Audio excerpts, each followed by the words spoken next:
Welcome to Sing With Me number 5. Today I'm going to talk to you about those leaps in melodies that can be difficult. A leap means you move from one note to another that's quite far away. Might be an octave, which is 8 notes. Could be a fifth or a sixth. In some melodies, those leaps are difficult because we have to do them in a certain way. I'm going to use the song Misty Blue, a great old song that ends with an octave, an 8-note leap. And you have to do that with quite a lot of tenderness and lyricism to make it work. Now, in some songs, those octave leaps at the ends of songs or in the middle of songs can be very dramatic. And I'll cover that in another of these Sing With Me demonstrations. But today, it's a lyrical move from one note to another, and I'm going to give you 3 ways to approach them. 3 different kinds of visualization. But first, I'm going to show you a short clip from a performance of mine of a song that has a very tender, a very lyrical leap several times in the song. I'm going to show you one of those, and you'll see how it can be done within the context of a performance. Okay, so I hope you enjoy this lesson, and as always, I wish you great singing.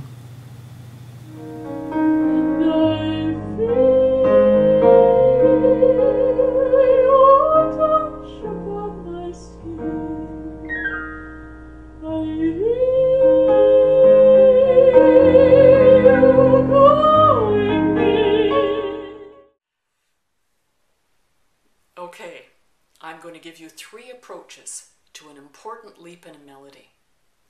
Sometimes these leaps come in the middle of a melody and sometimes they come at the end. In Misty Blue, it comes at the end, and the ending has to really soar, so you can't be thinking about how you get from that note to that one. It just has to be natural in your throat. Here's how the ending of Misty Blue goes.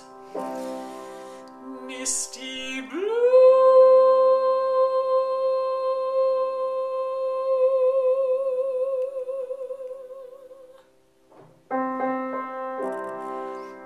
So, the first way to think about it is to strip the words of their consonants and just use the vowels. Just sing E to oo, misty, me to oo, blue. Kind of like in the E stretch that I did in one of the Sing With Me demonstrations, maybe number 2 or number 3.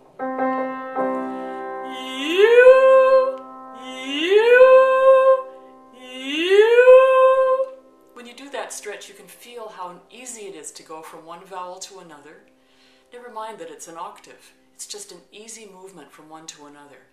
And you memorize that feeling in your throat. So when you go to sing the words, you clothe those vowels again in the words. It's much easier to sing that. You feel where that upper note is. You, misty blue.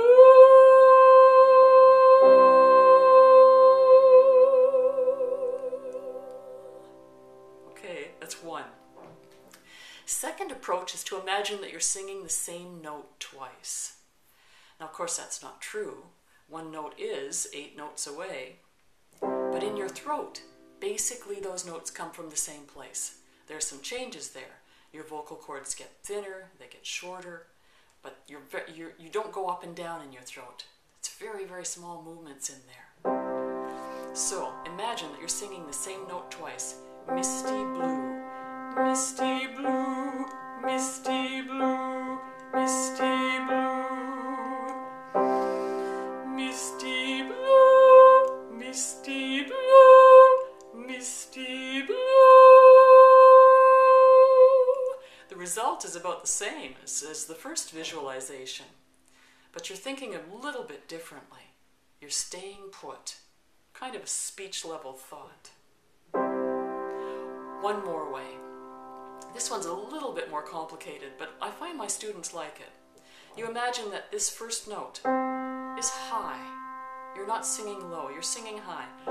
Misty, misty, and then you pull the top note down to it. Misty blue, misty blue. Again, it's a thought. You're tricking yourself. One of these hopefully will work for you. I use them all the time, and I practice them quite often so that I can move from one note to another, whether it's an octave or a 10th or a 14th or 2 octaves, with ease.